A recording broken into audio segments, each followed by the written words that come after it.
तो हम लोग देख रहे हैं श्रील प्रभुपाद के बारे में, जिन्होंने हम सबको भगवत गीता प्रदान किया। श्रील प्रभुपाद ने हमें भगवत गीता दिया। भगवत गीता को देने वाले कितने महान हैं। जितना हम उनके बारे में जानेंगे उतना ज़्यादा हमारा श्रद्धा भगवत गीता में बढ़ेगा, गीता को पढ़ने में, सुनने में, है ना। तो कल तक हमने देखा कि श्रील प्रभुपाद जी की माता का निधन हो जाता है, रजनी माता का। उनके जाने से प्रभुपाद दुखी होते हैं और भगवान की सेवा रोक देते हैं और थोड़े भौतिकवादी वजह से बन जाते हैं। ऑलरेडी जो श्रील प्रभुपाद हैं, प्रभुपाद जी नित्य सिद्ध भक्त हैं। नित्य सिद्ध भक्त वह होता है जो कभी भी भगवान को भूलता नहीं है। नित्य सिद्ध भक्त कभी भी भगवान को भूलता नहीं है, वो हमेशा भगवान को याद रखता है, हमेशा भगवान को याद रखता है, कभी भगवान को भूलता नहीं, है ना। ऐसे भक्त हैं श्रील प्रभुपाद। लेकिन यहाँ पे लीला चल रही है, लीला चल रही है। प्रभुपाद जी लीला कर रहे हैं, यहाँ पे लीला कर रहे हैं। तो उन्होंने कुछ समय के लिए, जैसे दिखा रहे हैं कि कुछ समय के लिए उन्होंने भगवान को भूल गए, भगवान से नाराज हो गए, ऐसी लीला कर रहे हैं, केवल लीला कर रहे हैं, है ना, लीला कर रहे हैं। एक्चुअली उनके जीवन में गुरु का प्रवेश होना था ना, इसलिए ऐसी लीला हुई, है ना। तो प्रभुपाद जी गांधी जी के आंदोलन में जुड़े, स्वतंत्रता के आंदोलन में, फ्रीडम फाइटिंग में, फ्रीडम आज़ादी के लिए लड़ाई जब छिड़ रही थी, प्रभुपाद जी गांधी जी के आंदोलन में भी जुड़े। और फिर प्रभुपाद जी की शादी हुए तो उनकी वाइफ जो थी उतना सपोर्ट नहीं करती थी प्रभुपाद जी को। प्रभुपाद जी उनसे नाराज थे और प्रभुपाद जी तलाक लेना चाहते थे कि मैं इससे तलाक ले लूँ। तो प्रभुपाद जी के पिताजी ने मना किया कि नहीं, जो भी है, वाइफ अच्छी है, खराब है, उसी के साथ रहो, कृष्ण की इच्छा को स्वीकार करो, जैसा कृष्ण की इच्छा हो तुम्हारे लिए अच्छा होगा। तो इस प्रकार से प्रभुपाद जी का जीवन आगे बढ़ ही रहा था। और प्रभुपाद जी एक बार अपने मोहल्ले में जा रहे थे तो उनका एक फ्रेंड आता है, फ्रेंड होता है नरेन उसका नाम होता है, नरेन। तो नरेन बोलता है कि अभय मेरे साथ चलो, एक बहुत अच्छे एक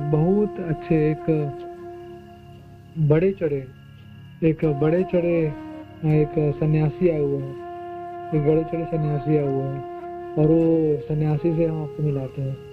बड़े चढ़े साधु आए हुए हैं, साधु पुरुष। तो श्रील प्रभुपाद जिस समय थोड़ा भक्ति हट गए थे, वो बोलते हैं, अरे बहुत देखे हैं ऐसे ढोंगी साधु, है ना, मुझे और कोई साधुओं के चक्कर में नहीं पड़ना है। और मेरे पिताजी बचपन में बहुत सारे साधुओं को घर पे बुलाते थे, मैं देखता था, साधु मेरे घर आते थे, पिताजी उनको अच्छा खिलाते थे, वो खा के चले जाते थे और बाहर जाके वो नशा करते थे और बीड़ी पीते थे और शराब आदि पीते थे। तो ढोंगी साधु होते हैं, वो सारे साधु ढोंगी होते हैं। तो मुझे नहीं जाना किसी साधु से मिलने। तो प्रभुपाद जी का विश्वास टूट चुका था भक्तों से भी। भगवान से तो नाराज थे क्योंकि मम्मी चली गई थी और उनको लगा भगवान ने क्यों नहीं मम्मी को बचाया।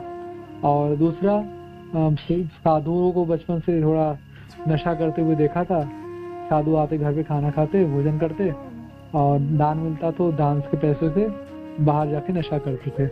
तो काफ़ी ज़्यादा दुखी हुए थे श्रील प्रभुपाद साधुओं से भी। जाना नहीं चाह रहे थे, लेकिन नरेन जोर से बोलता है जो भी हो चलो मित्र, है ना, जो भी हो चलो, एक बार मेरे लिए तो चलो, विश्वास करो, मेरी तो बात मान लो, प्लीज चलो। ऐसे काफी जिद करता है चलने के लिए कि चलो, है ना, चलो मेरी बात मान लो, है ना, चलो मेरी बात मान लो। काफी जिद करता है, मेरे लिए चलो, खींच के। प्रभुपाद जी वाला अभय मना कर रहे होते हैं, नहीं जाना। और ये खूब जिद करता है, नहीं, चलो, चलना पड़ेगा। तो फाइनली वो मतलब अपने मित्र की बात मान के प्रभुपाद जी उसके लिए चले जाते हैं, उसके लिए चले जाते हैं कि चलो ठीक है चलते हैं, मेरा कम से कम ये भी कोई ढोंगी साधु होंगे, चलो मेरा फ्रेंड खुश हो जाएगा। फ्रेंड की बात मान के मेरे पास जाते हैं। तो कोलकाता में ही एक उल्टा डंगा रोड है, उल्टा डंग नाम से एक रोड है। और वहाँ पे फर्स्ट फर्स्ट फ्लोर पे एक छोटा सा एक आश्रम जैसा है। एक छोटा सा, मतलब उस समय बोला जाए तो उस समय एक छोटी सी कोठरी जैसा था वो। उसमें कई कमरे थे, छत छत हुआ करती थी, आंगन था। और उसके फर्स्ट फ्लोर पे उस छोटी सी कोठी के, कोठी राइट वर्ड एक्चुअली, उस छोटी सी कोठी के फर्स्ट फ्लोर पे एक छोटा सा कमरा था। कमरे में बहुत ज़्यादा जगह नहीं थी, छोटा कमरा। और छोटे से कमरे में अंधेरा था, सीढ़ियों से चढ़ के जाते हैं, सीढ़ियों के बगल में कमरा होता है। और उस कमरे में अंदर भक्ति सिद्धांत, लाइट शाम का समय में अंधेरा हो जाता है, करीब 7 साढ़े 7 का समय था, अंधेरा हो गया था। तो भक्ति सिद्धांत सरस्वती महाराज बैठे हुए थे और छोटा दीपक जल रहा था और बिल्कुल स्ट्रेट बैठे हुए थे। और कमरा भक्तों से भरा हुआ था, छोटा कमरा था, उसमें करीब 17-18 भक्त बैठे होंगे और कमरा में भरा हुआ था। जैसे ही प्रभुपाद जी अपने मित्र के साथ दरवाजे पे आए, खड़े होते हैं, उनको देखते ही भक्ति सिद्धांत सरस्वती महाराज बोलते हैं या बिल्कुल गंभीर वाणी में, तुम पढ़े लिखे नवयुवक हो, तुम पाश्चात्य देश में भगवान चैतन्य महाप्रभु का अंग्रेजी भाषा में क्यों नहीं प्रचार करते हो। देखती आदेश दे दिया, तुम पढ़े लिखे नवयुवक हो, तुम पाश्चात्य देश में, विदेश में मतलब भगवान चैतन्य महाप्रभु का संदेश का अंग्रेजी भाषा में क्यों नहीं प्रचार करते। तो प्रभुपाद जी बोलते हैं मैं, तो बोलते हैं हाँ तुम। तो फिर प्रभुपाद जी बैठ जाते हैं, बोलते हैं कि आप उनकी कथा सुनते हैं, कथा सुनने के बाद लास्ट में प्रश्न पूछते हैं। आप बोलते हैं कि प्रचार करो, लेकिन हम तो गुलाम हैं, हमारा देश तो गुलाम है, गुलाम देश के एक नागरिक को कौन सुनेगा। तो भक्ति सिद्धांत महाराज बोलते हैं सब सुनेंगे, सब सुनेंगे, क्यों नहीं सुनेंगे। Krishna consciousness is an emergency, Krishna भावना ये एक इमरजेंसी है। जैसे कोई मरीज पेशेंट होता है, मर रहा होता है, इमरजेंसी वार्ड में उसका एडमिट कराया जाता है ना उसको, ताकि उसको तुरंत ट्रीटमेंट दिया जा सके, लेट होगा तो मर जाएगा। तो प्रभुपाद जी गुरु महाराज ने बोला कि सब लोग ऑलरेडी मर रहे हैं, है ना, ये और तुमको बचाओ, बचाना है। डूबने वाले को कोई बचाने के लिए हाथ लगाए, क्यों नहीं उसको हाथ पकड़ेंगे लोग, बिल्कुल पकड़ेंगे, है ना। भूखे व्यक्ति खाना खिलाए, क्यों नहीं लोग खाएंगे, भूखा व्यक्ति खाएगा तुरंत खाएंगे, है ना। तो बोले कि इस संदेश को बिल्कुल सब स्वीकार करेंगे, कोई फर्क नहीं पड़ता कि हम गुलाम हैं कि हम आजाद हैं, कोई फर्क नहीं पड़ता, है ना, बिल्कुल सब ग्रहण करेंगे, आप प्रचार करो। तो ऐसा बोला तो प्रभुपाद जी को बिल्कुल अंदर से दृढ़ता आ गई कि हाँ बिल्कुल सही बात कह रहे हैं। और मन से उनको गुरु मान लिया, मन से गुरु स्वीकार कर लिया कि मेरे गुरु महाराज होंगे तो यही होंगे, मैं इन्हीं साधु पुरुष से दीक्षा लूंगा, जब भी दीक्षा लूंगा तो इन्हीं से लूंगा। मन से पूरा शरणागति दे दिया, पूरा शरणागति दे दिया। एक्चुअली ना शरणागति पूरा देना चाहिए। जब भी हम किसी को शरणागति देना, हम शरणागत तो होते हैं, हम भक्ति में आते हैं, शरणागत बनते हैं वैष्णव के, गुरु के, भगवान के, है ना, लेकिन हम शरणागति पूरी नहीं देते, है ना। हम हमारी शरणागति में कमी होती है, हम कुछ परसेंट शरणागत होते हैं। हम भगवान को ना सोचते हैं हम 1%, 2%, 5%, 10% चलो हम भगवान को शरणागति दे देंगे, गुरु को शरणागति देंगे, वैष्णव को शरणागति दे देंगे। 10% बात हम गुरु का मानेंगे, वैष्णव का मानेंगे, भगवान का मानेंगे, शास्त्र का मानेंगे। 90% बात हम हमारे मन का करेंगे, 90% हमारा मन का काम करेंगे जो हमको अच्छा लगेगा, और 10%, 5% हम भगवान का बात ही मान लेंगे। उसको तो हम भक्त तो कहलाएंगे ना, हम भक्त तो हम फिर भी हैं। हम 5% शरणागत है तो भी हम भक्त हैं, हम 1% शरणागत है तो भी भक्त हैं। भक्त तो है ना, भक्त तो बन गए हम, है ना, हम भक्त बन गए। हम 16 माला करने लगे, हमारी दीक्षा भी हो गई, है ना। देखो अभी मैं तिलक भी लगाता हूँ, कंठी माला भी पहनता हूँ, नाम जप भी करता हूँ, धोती कुर्ता भी पहनता हूँ, अभी तो मैं भक्त बन गया। इस्कॉन में भी जाता हूँ, अभी मैं भक्त बन गया, है ना। तो हम ऐसा सोचते हैं, वी थिंक लाइक दिस, कि ये इस्कॉन का अटायर लेने को, लुक वेश ग्रहण करने से, है ना, धोती कुर्ता पहनने से, तिलक लगाने से, कंठी माला पहनने से, 16 माला करने, दीक्षा लेने से हम भक्त बन गए, लेकिन हम शरणागति पूरा नहीं भी होते। तो जितना एक्चुअली भक्त का कितना परसेंट हम भक्त हैं, जितना परसेंट शरणागति दिया हमने भगवान को, कृष्ण को, गुरु को, वैष्णव को, उतना परसेंट हम भक्त हैं। उतना परसेंट शरणागति नहीं दे पाए ना, उतना परसेंट हम भक्त नहीं बने, है ना। तो हमें हमारा शरणागति अगर बढ़ाना चाहिए, पूरा शरणागति देना चाहिए, भगवान को भी, गुरु को भी, वैष्णवों को भी पूरा शरणागति देना चाहिए, पूरा शरणागति देना चाहिए, है ना, पूरा। आज हमें शरणागति बढ़ाना चाहिए।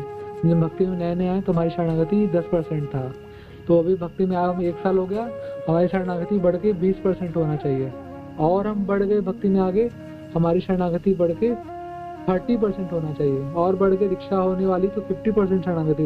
दीक्षा के बाद 1 साल, 2 साल, 3 साल बीत गया तो 60-70 ऐसे करके, ऐसे समय बढ़े हमारी शरणागति बढ़ा। हमें 100% शरणागति दे देना चाहिए एक दिन, भगवान को, गुरु को, वैष्णवों को, है ना। मानस देहा गेहा जे कुछ मोरा, आर पीलु तुया पदे नंद किशोर। ओ नंद महाराज के पुत्र, ओ कृष्णा, ओ गुरुदेव, ओ प्रभुपाद, ओ वैष्णव, मेरा मन मैं आपको देता हूँ। मेरा, मैं अब मन को नहीं सुनूंगा। जो मन का सुनता है, जो अपने मन के हिसाब से काम करता है ना, वो होता है मंकी, बंदर। जो मन का सुने वो है मंकी। हमें मन का नहीं सुनना, हमें बंदर नहीं बनना। हमें तो बंदर बनना चाहिए, लेकिन कैसा बंदर? हनुमान जी जैसा बंदर बनना चाहिए। हनुमान जी अपने मन का नहीं करते, हनुमान जी हमेशा रामचंद्र के हिसाब से चलते हैं। हनुमान जी का अपना रामचंद्र से अलग कोई निजी इच्छा नहीं होता। ऐसा कभी भी पूरे रामायण के इसमें हमने नहीं देखा रामचंद्र जी कुछ चाह रहे हैं, हनुमान जी कुछ और चाह रहे हैं, ऐसा कभी नहीं देखा हमने। जो कुछ इच्छा राम जी की होती है वही इच्छा हनुमान जी की होती है। एक रूपता है, वननेस, वन, दोनों एक है। हनुमान जी और राम जी दोनों की इच्छाएं एक है। जो राम जी चाहते हैं वही हनुमान जी भी चाहते हैं, मतलब वो हनुमान जी तुरंत ग्रहण कर लेते हैं। हाँ, मेरे प्रभु ने कुछ चाहा तो वो मुझे करना है, वो मुझे करना है, I have to do that, वो मुझे I have to do, वो मुझे करना है। जो मेरे गुरु ने चाहा वो मैं करूँ, जो वैष्णव ने चाहा वो मैं करूँ, है ना। इसको बोलते बनने, मतलब मैं अपने मन का ना सुनूं, है ना, मैं वैष्णव का सुनूं, गुरु का सुनूं और कृष्ण का सुनूं, है ना, वो मुझे सुनना चाहिए, है ना। तो फिर हम बहुत अच्छा भक्त बनेंगे। मन पूरा कृष्ण को, गुरु को, वैष्णव को दे दो, अपने मन का मत सुनो। मन उनको दे दो, अपना मन देने का मतलब है कि उनके मन का काम करो, अपने मन का काम मत करो, अपना मनमानी मत करो, उनके मन का काम करो, है ना। किसके मन का? कृष्ण के, गुरु के, वैष्णव के। देहा, अपना शरीर भी उनको दे दो, अपना शरीर उनको दो, है ना। मन तो दिया, शरीर भी दो, है ना। शरीर आपका नहीं है, ये जो शरीर है वो कृष्ण का है, गुरु का है, वैष्णव का है। उनकी सेवा में लगाओ पूरा तरीके से। अपने शरीर के हर एक अंग, हर एक इंद्रियों से उनके लिए काम करो, उनके लिए काम करो, है ना। शरीर उनको, उनके लिए लगाओ, है ना। गेहा, घर, जो प्रॉपर्टी है ना, घर, धन, गाड़ी, जो भी प्रॉपर्टी है ना, अपना मत मानो, अपना प्रॉपर्टी मत मानो, वो कृष्ण का प्रॉपर्टी मानो, गुरु का प्रॉपर्टी मानो, वैष्णव का प्रॉपर्टी मान के उनकी सेवा में लगाओ, है ना। अपने सुंदर घर बनाओ, घर में गुरु को बुलाओ, वैष्णव को बुलाओ, घर में सुंदर भगवान का मंदिर हो, घर में आपके भगवान का कथा होता रहे जल्दी जल्दी। और भक्तिविनोद ठाकुर जी कहते हैं, जे दिन गृहते भजन देखी गृहते गोलोक भाई। तो भक्तिविनोद ठाकुर डेली अपने घर पे आते थे जॉब करके, वो मजिस्ट्रेट थे, और डेली जब जॉब करके घर पे आते तो घर पे देखते कि उनकी पत्नी और उनके 10 बच्चे थे, 10 बच्चे मिलके भगवान का भजन कर रहे हैं, कीर्तन कर रहे हैं, और उनको बहुत अच्छा लगता घर। उनको लगा कि मेरा घर तो गोलोक वृंदावन बन गया, उनको बहुत अच्छा। तो घर पे वैष्णव का आवागमन हो, है ना, घर पे वैष्णव जल्दी जल्दी आए, वैष्णव कीर्तन करे, कथा करे, प्रसाद ग्रहण करे, गुरु आए, भगवान की सेवा सुंदर सारे फैमिली मेंबर मिलकर करे, तो वो घर वैकुंठ है, वो घर में कोई दुख नहीं होगा, वो घर गोलोक वृंदावन बन जाएगा, है ना। तो घर भगवान को, गुरु को, वैष्णव को देना चाहिए। घर के स्वामी भगवान, गुरु, वैष्णव है, हम स्वामी नहीं है ना। और मानस देहा गेहा, गाड़ी भी भगवान की सेवा में लगाओ, धन भी भगवान की, भक्तों के, गुरु के प्रचार की सेवा में अच्छा धन दान करो, है ना। अच्छा धन दान करो कि मेरा धन मांग से कम लगे, इंद्र तृप्ति में धन खर्चा मत करो, तो पूरी पूरी शरणागति दिखाइए, है ना। मानस देहा गेह जे कुछ मोरे, जो कुछ मेरा है ना कृष्ण, अर्पित तो तू या पले तू या पदे नंद किशोरे, वो कृष्ण मैं आपको अर्पित करता हूँ। तो ये शरणागति, पूरी शरणागति दो भगवान को, पूरी आदि आदि आदि भगवान का, आदि मेरी, आदि गुरु की, आदि मेरी, आदि वैष्णव की, आदि मेरी, ऐसी आदि आदि। अरे भैया आधी आधी पकी हुई रोटी आप खाओगे, आधी पकी हुई आधी कच्ची चपाती वो सब्जी खाओगे तो आप बोलोगे अरे मम्मी कैसा खाना बनाई हो, सब्जी ऐसी कच्ची दे रही हो, पका ही नहीं सब्जी, क्या स्वाद नहीं आ रहा हो, फिर आपका पेट दुखाओगे क्या, है ना। तो हम भी अधपका खाना नहीं खाना चाहते, अधपका खाना हमको भी अच्छा नहीं लगता, हमको भी पूरा पका पका खाना चाहिए, है ना। खाना स्वादिष्ट हो, पका पका हो, है ना, पूरा पका हो। तो भगवान भी हमसे पूरी शरणागति चाहते हैं, है ना। भगवान बोलते हैं गीता में सर्वधर्मान परित्यज्य मामेकम शरणम व्रज, पूरी पूरी शरणागति दो भक्त, क्यों तुम आधा कुछ आधा शरणागति दियो, 10%, 5%, 1% दियो, पूरा शरणागति क्यों नहीं देते। आधा अपने मन का काम करोगे, आधा मेरे मन का काम करोगे। इसको बोलते हैं शास्त्र में अर्ध कुक्कुट न्याय इसको बोलते हैं अर्ध कुक्कुट न्याय बोलते हैं, बहुत कॉमेडी है ये। एक लालची था, लालची एक मुर्गी को पकड़ता है और मुर्गी सोने का अंडा देने वाली है, अपनी कहानी सुना हुआ है, मुर्गी सोने का अंडा देती थी। तो क्या किया वो, सोचा मुर्गी पालने वाला, अरे भैया ये मुर्गी को पालना पड़ता है, ये मुर्गी को खिलाना पड़ता है, कौन पाले मुर्गी को, झंझट खिलाने खर्चा लगता है, खाती मुर्गी और दाना वाना जो भी खाती होगी। तो ये मुर्गी तो हमें पेट से मतलब है ना, मुर्गी पेट से अंडा देती है ना, सोने का अंडा देने वाली मुर्गी है। तो ऐसा करो गले से खाती है तो मुर्गी का गला काट दो, गला हम नहीं लेंगे, हम तो बस पेट लेंगे। वो मूर्ख राम वो मुर्गी का गला काट देते हैं और फिर मुर्गी मर जाती है और पेट से एक भी अंडा नहीं निकलता, फिर क्यों निकलेगा, पेट से अंडा तो तभी मुर्गी जीवित रहेगी ना। इसको बोलते हैं अर्ध कुक्कुट न्याय बोलते हैं। कुक्कुट मतलब मुर्गी, अर्ध मतलब आधा, न्याय मतलब कि जो आपको न्याय आधा चाहिए, अब आधा चीज ग्रहण करते हो, आधा चीज छोड़ देते हो। भैया पूरी बात क्यों नहीं मानते आप, आपको तकलीफ हो जाती है पूरी बात मानने में, गुरु की, वैष्णव की, भगवान की, पूरी बात मानो, आधी बात अपनी, आधी बात नहीं है, पूरी पूरी शरणागति दो, है ना, फुल शरणागति, पूरा शरणागति, है ना। तो यहाँ पे ना श्रील प्रभुपाद जी मन से जब अपने गुरु महाराज से मिले पहली बार, गुरु महाराज ने उनको प्रचार करने का आदेश दिया पूरे विश्व में, तो पूरी शरणागति दे दिया, मेरे गुरु महाराज होंगे तो यही होंगे। 1922 में मिले थे और अब प्रभुपाद जी उसके बाद एक बार और प्रभुपाद जी उनसे मिले। प्रभुपाद जी 1922 में पहली बार मिले, मन से गुरु मान लिया, बस मिलन हो गया और मन से गुरु मान लिया। उस समय तो ऐसा फेसबुक और यूट्यूब और ऐसा कुछ लाइव तो कुछ इंस्टाग्राम वगैरह था नहीं कि भक्ति सिद्धांत महाराज चैनल होगा उस पर लाइव उनकी कथा टेलीकास्ट हो रही होगी या पर्सनल हम उनको मेल कर पाते होंगे प्रभुपाद, ऐसा कुछ था नहीं उस समय। हाँ, करेस्पॉन्डेंस पत्र व्यवहार का एक था कि लेटर लिखते थे। तो मन से गुरु मान लिया और उसके बाद प्रभुपाद जी तो अपने गुरु महाराज को लेटर लिखते थे। लेटर क्या लिखते थे कि Maharaj how can I serve you, मेरे प्यारे गुरु महाराज आप मुझे बताइए कि मैं आपकी किस प्रकार से सेवा कर सकता हूँ, कैसे सेवा कर सकता हूँ। तो भक्ति सिद्धांत महाराज यही बोलते थे कि तुम अंग्रेजी भाषा में विदेशों में प्रचार करना, ये मेरी इच्छा है, कैसे मेरी सेवा करनी। तो एक बार प्रभुपाद जी का लड़का भी हो गया था, छोटा बेटा था उस समय, और प्रभुपाद जी पर अपना कोलकाता से प्रभुपाद दिल्ली जा रहे थे। दिल्ली जाते हुए प्रभुपाद जी रास्ते मथुरा पड़ा, तो प्रभुपाद जी का मन बोला कि सोचा कि चलो मैं मथुरा घूम के आ जाता हूँ। तो प्रभुपाद जी मथुरा में दर्शन करने गए। प्रभुपाद जी पता चला क्योंकि गुरु महाराज वहाँ का कथा चल रहा वहाँ पे। तो प्रभुपाद जी दर्शन करने की जगह गुरु महाराज की कथा में चले गए और गुरु महाराज की कथा में जाके बैठ गए। सबसे लास्ट दिन था, वो 1 महीने से कथा चल रही थी। तो उसे अनाउंसमेंट हुआ कथा में कि यार लास्ट डे कथा का, जिसको गुरु महाराज का कथा सुनना है, यानी भक्ति सिद्धांत सरस्वती महाराज का कथा सुनना है, वो कथा में बैठे, बाकी लोग कथा में से जा सकते हैं, मतलब वो दर्शन करने वृंदावन के मंदिरों में जा सकते हैं, वृंदावन का दर्शन करने। तो बहुत सारे शिष्य लोग चले गए, बड़े बड़े लोग, बड़े बड़े ब्रह्मचारी सन्यासी सब चले गए।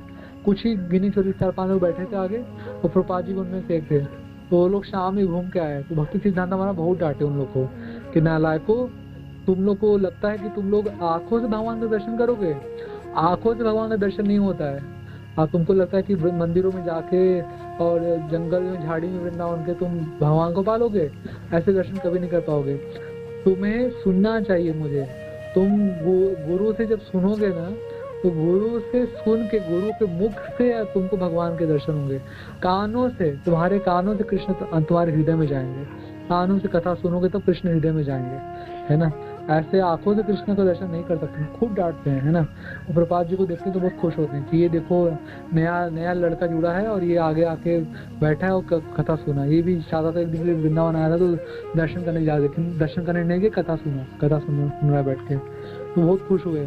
फिर 11 साल बाद 1933 में शिल प्रभुपाद जी की दीक्षा होने लगी को इलाहाबाद में, प्रयागराज जो भी नाम हो गया, प्रयागराज में उनको दीक्षा होने जा रही। तो दीक्षा के पहले गुरु से शिष्य को मिलाया जाता है। तो जो मंदिर के प्रेसिडेंट था उस समय वहाँ पे प्रभुपाद जी के जिस मंदिर से जुड़े थे प्रयागराज टेम्पल में, गौड़ी मठ का, तो उनका जो प्रेसिडेंट था, अध्यक्ष, वो प्रभुपाद जी यानी अभय को भक्ति सिद्धांत महाराज से मिलवाता है कि गुरु महाराज ये देखिए नया भक्ति की दीक्षा होने वाली है। तो उन्होंने देखते ही बोला, गुरु महाराज ने यानी भक्ति सिद्धांत महाराज ने बोला कि I know him, he likes to hear me, कि मैं इस को जानता हूँ, इस लड़के को, ये मुझे सुनना पसंद करता है, इसको बहुत अच्छे से ध्यान से सुनता है। बहुत खुश हो गया प्रभुपाद को देख के वो। और फिर प्रभुपाद की दीक्षा होती है प्रयागराज में। प्रभुपाद जी को फिर नाम देते हुआ, अभय नाम था उनका पहले से, तो उनको नाम देते हैं अभय चरणारविंद दास। अभय चरणारविंद कृष्ण का चरणों का नाम है। कृष्ण के चरण का जो आश्रित होता है उसके सारे जीवन के भय, सारे कष्ट, वो सब दूर हो जाते हैं, है ना। तो उनका नाम पड़ा अभय चरणारविंद दास। तो प्रभुपाद जी बहुत हेल्प करते थे। प्रभुपाद जी बहुत एक्सपर्ट थे। बचपन से उन्होंने सिंगिंग किया था, गाना उनको आता था, हारमोनियम बजा के कीर्तन करते थे, मृदंगा सुंदर बजाते थे, करताल बजा के कीर्तन करते थे, भजन गाते थे गौड़ी मठ में जाके प्रभुपाद जी। और प्रभुपाद जी सुंदर कथा भी बोलते थे बचपन से ही, है ना। तो शास्त्र का अध्ययन भी किया था, तो प्रभुपाद जी शास्त्री का नॉलेज भी बहुत अच्छा था, तो कथा भी प्रभुपाद जी अच्छा बोलते थे। प्रभुपाद जी का पब्लिक रिलेशनशिप भी अच्छा था। तो प्रभुपाद जी गौड़ी मठ के भक्तों को लेके जाते, उनका हाउस प्रोग्राम अलग अलग जगह बड़े बड़े लोगों के यहाँ कराते प्रयाग में, और उनसे डोनेशन भी ला के प्रभुपाद देते थे, है ना। तो सब प्रभुपाद जी को बहुत पसंद करते थे गौड़ी मठ में कि अगर तो बड़ा काम का आदमी है, काम का भक्त है, बहुत हेल्प करता है हमारी, है ना।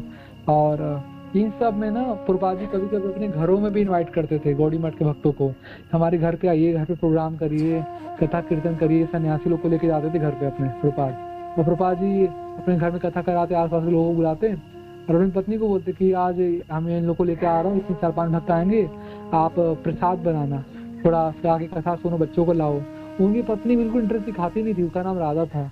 पत्नी बोलती हमसे नहीं मतलब है, हम तो कुछ सपोर्ट नहीं करेंगे, आप क्यों लाती हैं वैष्णव को। एकदम वैष्णव से चिढ़ती थी वो, वैष्णव को देख के, मत लाया करिए वैष्णव को, हमसे नहीं होगा ये सब, हम तो नहीं बनाएंगे प्रसाद, आपको जो करना करिए, हम प्रसाद नहीं बना सकते और हम सुनने भी नहीं आएंगे, ना हम मैं आऊंगी ना मेरे बच्चे आएंगे। तो अपना भी और अपना एक कमरे में बैठ के बंद करके अपने आप को, बच्चों को अपने पास बैठाती थी, अपना भी नहीं जाती थी कथा सुनने के लिए और बच्चों को नहीं भेजती थी, और बैठ के चाय पीती थी, बच्चों को भी चाय पिलाती थी। जब हमारे वैष्णविज्म में चाय पीना अलाउड नहीं है ना। तो प्रभुपाद की वाइफ को खूब चाय पीना पसंद था, और कथा प्रभुपाद जी को बिल्कुल एकदम मुंह पे बोल देती थी, बिल्कुल झाड़ देती थी प्रभुपाद को, बिल्कुल कलह मचाती, लड़ाई झगड़ा करती थी वो घर पे। मतलब अच्छी स्त्री नहीं थी। अच्छी स्त्री वो होती जो पति को, अच्छी स्त्री वो होती है जो, अच्छी स्त्री वो होती है जो पति को भक्ति में हमेशा सपोर्ट करे, जिस चीज से पति की भक्ति बढ़े वो कार्य करे, है ना। लेकिन यहाँ पे वो बिल्कुल एंटी कार्य करती थी, हमेशा प्रभुपाद जी को कभी सपोर्ट नहीं दिया, कभी, नेवर एवर शी सपोर्टेड, कभी प्रभुपाद को सपोर्ट नहीं दिया। और चिल्लाती अलग थी वैष्णव के लिए भी कि बड़े बड़े सन्यासी आ रहे हैं, थोड़ा विनम्र हो जाए, थोड़ा झुक जाए, उनका कल्याण होगा, मतलब कोई दूसरा नहीं तो अपना पति तो हमारा बुरा नहीं चाहेगा ना, अपने घर का मेंबर तो बुरा नहीं चाहेगा ना। अपने पति पे विश्वास नहीं था उसको चिढ़ जाती थी वो, है ना, जब प्रभुपाद जी किसी वैष्णव को लाते थे, है ना। बिल्कुल पूरी भौतिकवादी थी वो, मेटेस्टिक लेडी थी प्रभुपाद की वाइफ, है ना।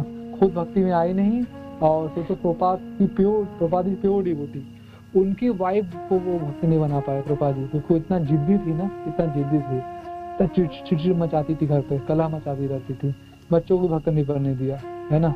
प्रभुपाद जी विवश हो गए। इसलिए कहते हैं ना कि लोग दुनिया को प्रचार कर सकते हैं, अपने घर प्रचार करना कठिन हो जाता है कभी कभी लोगों को, ये बिल्कुल ऑर्डिनरी समझते हैं, ये तो हमारे अपने घर का बंदा है ना। इसी तरह से प्रभुपाद जी ने पूरी दुनिया का भक्त बना दिया, अपनी खुद की पत्नी, अपने खुद के बच्चों को भक्त नहीं बना पाए, नहीं बन पाए वो भक्त, है ना। वो शुद्ध भक्त का संगति होता था दिन रात, है ना। लेकिन क्या करें, दुर्भाग्य था, है ना। भक्ति पाने के लिए वो बड़ा भाग्य चाहिए, भक्तों का महत्व समझने के लिए वो बड़ा भाग्य चाहिए। हमारे जीवन में कृपा तो बहुत बार आता है ना, लेकिन हम दुर्भाग्य होता तो हम आते आते कृपा को हम लात मार देते हैं, है ना। यही हुआ प्रभुपाद की वाइफ और प्रभुपाद के बच्चों के जीवन में। उनने एक शुद्ध भक्त, उनका पति, उनका पिता है, उनको लात मारा। इतने सारे वैष्णव को लेकर सन्यासी लोगों को उनको लात मारा, उनको चाहिए ही नहीं, उनका संग करना ही नहीं है। घर आ रहे सन्यासी, घर आए सन्यासी से सुनना नहीं है, कथा नहीं सुनना, उनको रिजेक्ट किया जा रहा है। प्रभुपाद जी खुद ही भोजन बनाते और प्रभुपाद जी खुद ही उनको भोजन प्रसाद खिलाते, खुद अकेले प्रभुपाद को सब कुछ करना पड़ता था। लेकिन प्रभुपाद जी नहीं रुके, प्रभुपाद जी अपने घर वालों से किसी डिस्टर्ब नहीं हुए, अपने वाइफ से, अपने बच्चों डिस्टर्ब नहीं हुए। प्रभुपाद जी बोले तुम लोग को नहीं आना मत आओ, मेरा घर मैं समझाऊंगा, नहीं समझना मत समझो, मैं तो सेवा करूंगा वैष्णवों की, मैं तो सेवा करूंगा। तो प्रभुपाद जी अपने सीनियर जो गुरु भाई लोग थे बॉडी मठ में, उन सबको बुलाते रहे, उनकी सेवा करते रहे प्रभुपाद। अपने पत्नी की वजह से उतना डिस्टर्ब नहीं हुए थे। डिस्टर्ब तो स्टार्टिंग में शादी में हुए थे कि उनके पिताजी ने समझा दिया था कोई बात नहीं, ऐसी खराब पत्नी मिली तो भगवान की कुछ कृपा ही है, एक्सेप्ट कर लो, आगे बढ़ो, है ना, एक दिन तुम समझ पाओगे कि कृष्ण ने तुम्हें खराब पत्नी क्यों दिया, है ना। तो तुम अपनी पत्नी से आसक्त नहीं हो पाओगे, तो उसका अच्छी पत्नी आती तुम आसक्त हो जाते, तो ऐसी कृपा समझ के ग्रहण कर लो, है ना। तो भक्ति जीवन में कुछ भी होता है ना, अच्छा है बुरा, तो भगवान की कृपा समझ ग्रहण कर लेता है। प्रभुपाद जी ऐसे शांत हो गए थे कि ठीक है, मेरे लिए खराब पत्नी दिया भगवान ने, कुछ प्लानिंग होगा भगवान का आगे चल के, है ना। तो सच में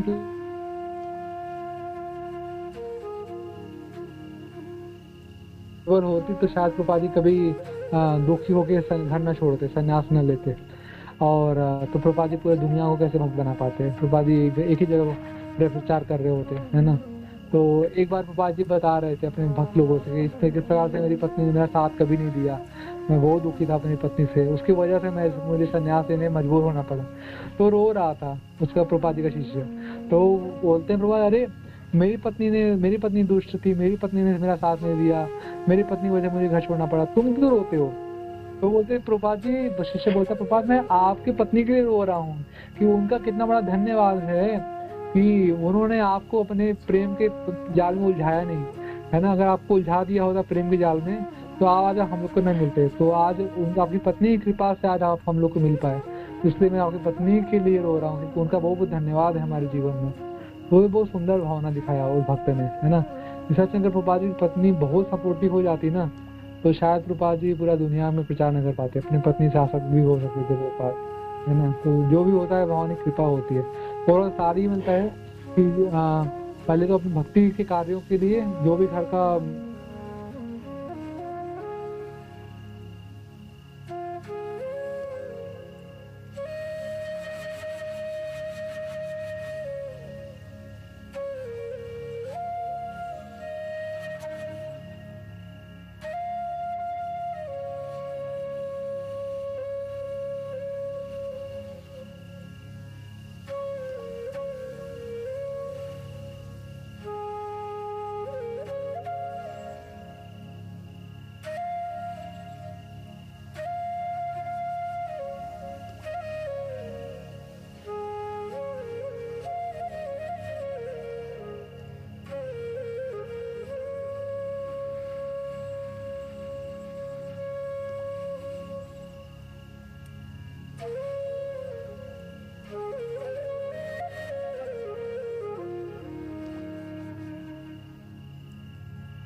हरे कृष्णा।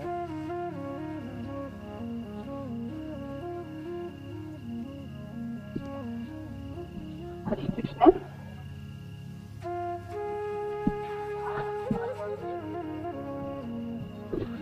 हरे कृष्णा।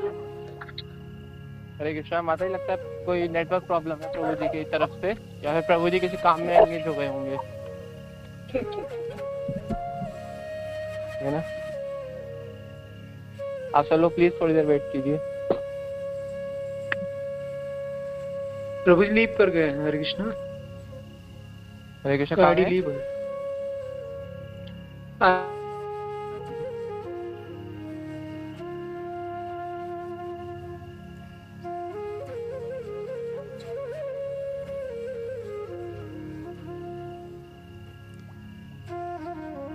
हरे कृष्णा। हरे कृष्णा। सॉरी, थोड़ा वो डिस्कनेक्ट था। तो इस प्रकार से हमें हमेशा हमारे फैमिली को कि में आगे बढ़ रहा है ना, तो उसको सपोर्ट करना चाहिए। ऑलवेज वी शुड सपोर्ट, है ना। हम ये सपोर्ट करें और we should support, make support.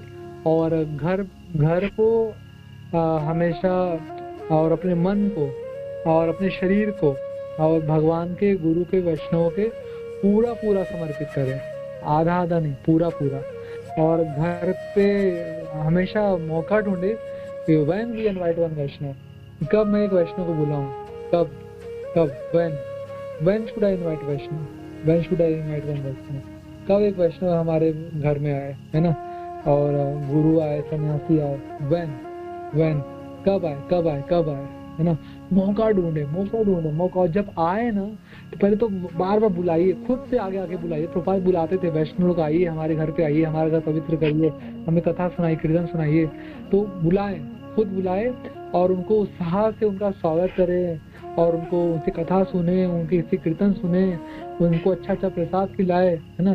तो दिस वी शुड डू, है ना। सन्यासी, गुरु, वैष्णव, इनको हमेशा इनवाइट करते रहिए, इनवाइट करते रहिए। जो प्रभुपाद की वाइफ ने कभी नहीं किया, बच्चों ने कभी नहीं किया। अपना नहीं है, बच्चों को नहीं करी, इसलिए वो भक्त भी नहीं बन पाए, है ना। तो हमें ये ध्यान रखना चाहिए। ये हम सीखते हैं ये प्रभुपाद लीला से, है ना। और अपने घर पे प्रचार करना डिफिकल्ट होता है थोड़ा, है ना। लोग अगर उतना श्रद्धालु नहीं, शरणागति नहीं, तो हल्के में ले लेते हैं, है ना। जैसे प्रभुपाद जी की वाइफ ने प्रभुपाद जी को हल्के में लिया। Thank you very much. Hare Krishna. Srila Prabhupada की जय, गुरु महाराज की जय।